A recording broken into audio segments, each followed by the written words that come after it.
Today I'm going to go over one of the common errors you see in glute bridges. So a glute bridge is basically lying on your back. We call this a supine position. And one of the common errors I do see is what we call overextension.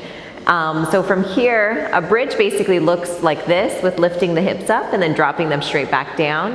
Oftentimes what I see is a huge extension in the hips, overextension in the lumbar spine, and then the flaring of the rib cage.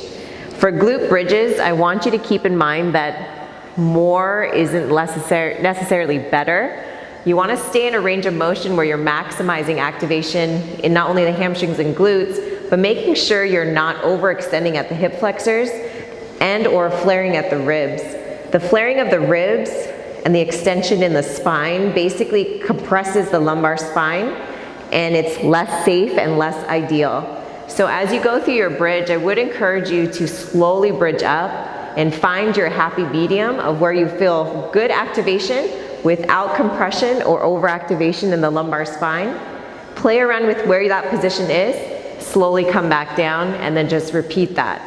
If you find a good range of motion, you should still feel pretty good integration of your glutes and hamstrings without, again, jeopardizing the quality of your lumbar spine.